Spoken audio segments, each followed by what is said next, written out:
Assalamualaikum warahmatullahi wabarakatuh. Perkenalkan, nama saya Muhammad Ibim Nadaliansa dengan nomor BP adalah 18 10 11 5261 0081. Di sini saya akan menjelaskan aliran sistem informasi yang telah saya buatkan dari video sebelumnya yang saya buat secara cepat gitu ya kan. Dan di sini saya akan menjelaskan di aliran sistem informasi yang telah saya buatkan tersebut, saya memiliki 6 entitas. Yang pertama adalah pasien, resepsionis, dokter, perawat, bagian obat, dan bagian keuangan. Yang dimana di entitas pasien memiliki data pasien, dan dari data pasien ini diberikan kepada resepsionis, dan dari data pasien tersebut resepsionis mengintip data pasien menggunakan komputerisasi. Nah, di sini saya sudah menggunakan aliran sistem informasi baru, yang dimana beberapa kegiatannya sudah melakukan komputerisasi. Berbeda dengan aliran sistem informasi lama yang belum menggunakan komputerisasi di beberapa kegiatannya. Oke, saya akan melanjutkan lagi. Dan resepsionis mengintip data pasien secara komputerisasi, dan dihasilkanlah data pasien yang berbentuk dokumen. Dan dokumen data pasien dari resepsionis ini diberikan kepada dokter. Dan dokter melakukan pengecekan pasien, dan dihasilkanlah data hasil pengecekan pasien. Dan dari data hasil pengecekan pasien ini, dokter memberikan kepada pasien. Nah, dari data hasil pengecekan pasien ini yang dilakukan oleh dokter, pasien pun menyetujui perawatan yang disarankan. Nah, dihasilkanlah data persetujuan pasien untuk melakukan perawatan. Nah, data persetujuan pasien untuk melakukan perawatan, pasien memberikannya kepada resepsionis, dan resepsionis pun mengentri data pasien harian secara komputerisasi. Nah, dan dihasilkanlah data persetujuan pasien untuk melakukan perawatan. Dan data persetujuan pasien untuk melakukan perawatan, resepsionis memberikannya kepada perawat. Nah, di sini perawat pun melakukan perawatan. Nah, sudah melakukan perawatan oleh perawat, maka dihasilkanlah data hasil catatan perawatan. Nah, dari data hasil catatan perawatan tersebut, perawat pun memberinya kepada bagian obat. Nah, di bagian obat, dari data hasil catatan perawatan yang diberikan oleh perawat tadi, bagian obat pun mengambil obat sesuai hasil catatan perawatan. Nah, dihasilkanlah data riwayat perawatan dan obat. Dan dari data riwayat perawatan dan obat ini, bagian obat pun memberinya kepada bagian keuangan. Nah, di bagian keuangan, dari data tersebut, bagian keuangan pun mencetak faktur pembayaran secara komputerisasi. Nah, di sini setelah mencetak faktur pembayaran, maka dihasilkanlah suatu dokumen, yaitulah faktur pembayaran. Nah, faktur pembayaran di sini, bagian keuangan pun memberikan kepada pasien sebagai faktur pembayaran, sebagai bukti bahwa pasien sudah melakukan pembayaran. Dan dari faktur pembayaran tersebut juga, bagian keuangan melakukan pengrekapan pendapatan harian secara komputerisasi. Dihasilkanlah laporan pendapatan harian. Dari laporan data pendapatan harian tersebut, bagian keuangan pun merekap pendapatan bulanan. Dihasilkanlah laporan pendapatan bulanan. Dari laporan pendapatan bulanan tersebut, bagian keuangan pun merekap pendapatan tahunan, maka dihasilkanlah laporan pendapatan tahunan. Nah, itu adalah penjelasan saya terhadap aliran sistem informasi yang telah saya buat sebelumnya secara translate tersebut, dan ini adalah penjelasannya.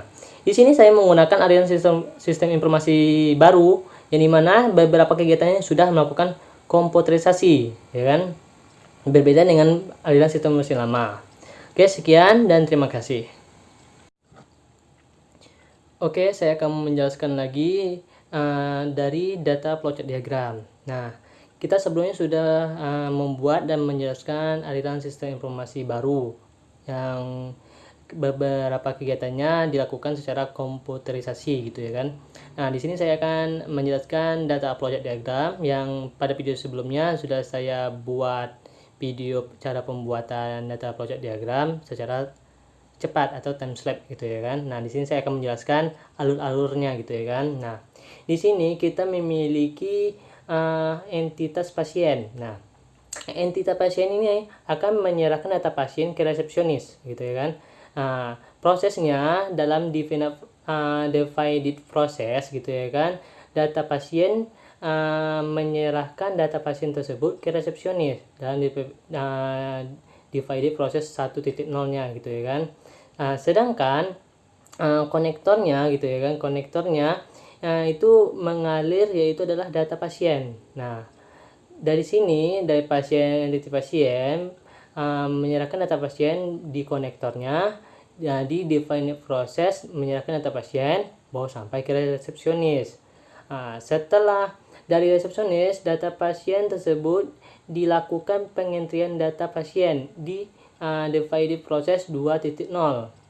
Nah, baru sampai ke data store atau database atau tabel gitu ya kan, dengan format DB1 dengan nama adalah pasien. Data store di sini adalah pasien gitu ya kan. Setelah dari data store mengeluarkan satu rangkap data pasien untuk define proseskan ke 3.0, yaitu adalah ke dokter. Ini ke dokter, yaitu adalah define proses 3.0 adalah memberikan data pasien ke dokter. Di entitas dokter ini, dokter pun melakukan pengecekan pasien. Pengecekan pasien dengan konektor data pengecekan pasien menuju ke resepsionis gitu ya kan.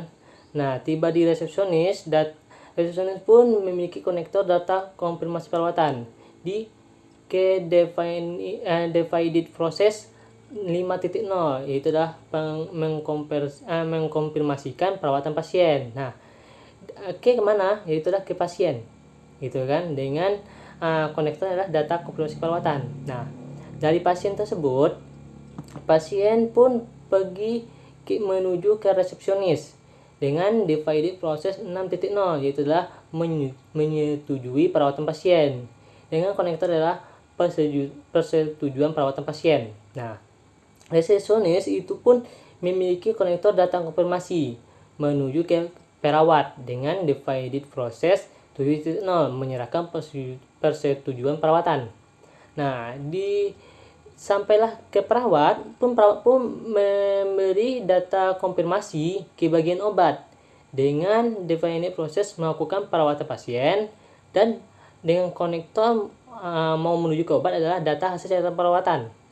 Nah, di bagian obat, dari data hasil catatan perawatan ini diserahkan ke bagian keuangan dengan defined proses 9.0 menyerahkan obat sesuai hasil perawatan. Dengan konektor adalah data riwayat perawatan dan obat. Nah, di bagian keuangan ini, dari konektornya data perawatan dan obat tersebut menuju ke data store atau database atau tabel DB2, yaitu adalah yang bernama transaksi, yang di mana di divided prosesnya yaitu adalah 10.0, yaitu adalah menginput atau mengentri data transaksi harian, bulanan, dan tahunan menuju ke data store, database atau tabel DB2, itu adalah transaksi. Nah, dari database atau data store tabel DB2 ini, transaksi ini itu di konektornya adalah faktur pembayaran menuju ke pasien dengan defined proses adalah memberikan faktur pembayaran di proses 11.0 ke pasien.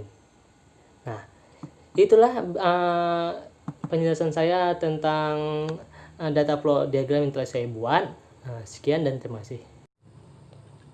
Oke, di sini saya akan melanjutkan lagi. Kita yang di awal tadi sudah membuat ASI baru, itu adalah sistem informasi baru yang secara komputerisasi yang telah saya buat video pembuatan dan penjelasannya. Terus setelah itu saya membuat DFD atau data flowchart diagram yang telah saya buat sebelumnya adalah pembuatan dan penjelasannya. Sesudah DFD, saya akan membuat lagi Entity Relation Diagram atau IRD. Di sini saya akan memberitahu cara pembuatan dan penjelasan yang saya berikan dari DFD yang telah saya dapatkan dan ASI yang telah saya buatkan juga tadi kan.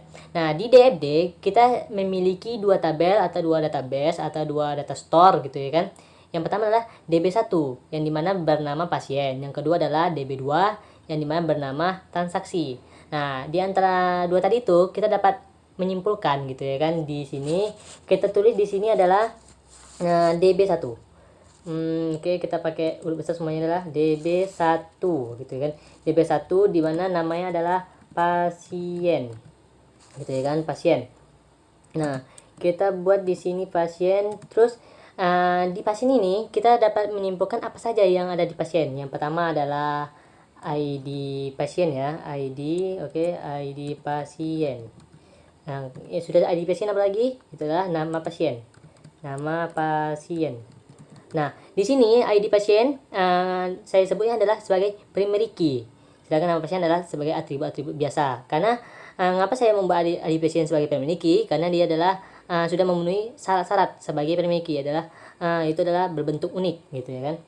Yang dimana tidak akan ada yang ID pasien itu yang bakal sama. Setiap ID pasien pasti bakal berbeda gitu ya kan. Sedangkan nama pasien itu ada kemungkinan sama gitu. Jadi nama pasien dianggap tidak unik daripada ID pasien gitu. Nah, sudah kita buat situ adalah nama pasien. Saatnya kita buat lagi itu namanya adalah alamat. Sudah buat alamat, maka kita buat nomor HP. Karena di si apa tuh ada nomor HP-nya. Sudah itu, sudah DB1 sudah kita buat atribut-atributnya dan kita sudah tentukan primary key-nya. Saatnya kita membuat lagi DB2. Nah, DB2 situ di DB yang telah kita buat sebelumnya adalah transaksi. Nah, transaksi. Terus yang atribut-atributnya adalah nomor transaksi yang pertama ya.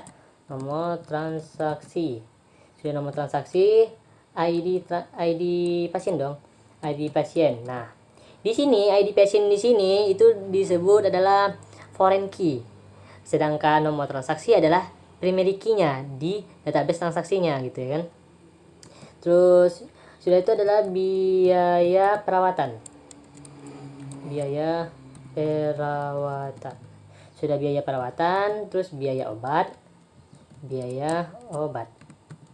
Nah, sudah biaya perawatan dan biaya obat, maka kita buat sini adalah total biaya. Total biaya atau total bayar bisa juga ya, total biaya atau total bayar bisa juga. Terus baru yang tadi adalah tanggal transaksi. Transaksi. Nah, kita sudah menentukan apa-apa saja atribut-atribut primary key dan foreign key di masing-masing database.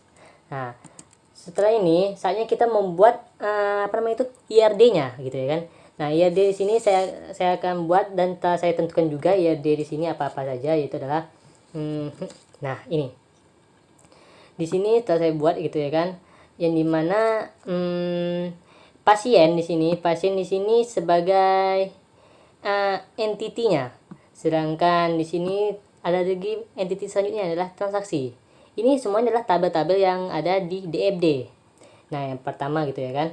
Nah, di sini pasien gitu. Di sini pasien, di sini memiliki 4 atribut. Yang pertama adalah ID pasien sebagai pemilikinya, nama pasien, terus alamat dan nomor HP. Sedangkan di entity transaksi di sini ada 6 atribut. Yang pertama adalah nomor transaksi sebagai pemilikinya, ID pasien sebagai foreign key-nya, terus biaya perawatan, biaya obat, total bayar, dan tanggal transaksi terakhir. Nah, di sini dihubungkan gitu ya kan, dihubungkan dengan hubungannya adalah one by one. Artinya di mana satu pasien itu memiliki satu kali transaksi gitu ya kan masing-masing. Jadi one by one di sini. Nah, mungkin pada situ saja penjelasan dan cara pembuatan yang telah saya lakukan dan serta penjelasan yang telah saya jelaskan. Nah, semoga mengerti. Saya ucapkan terima kasih. Silahkan menonton.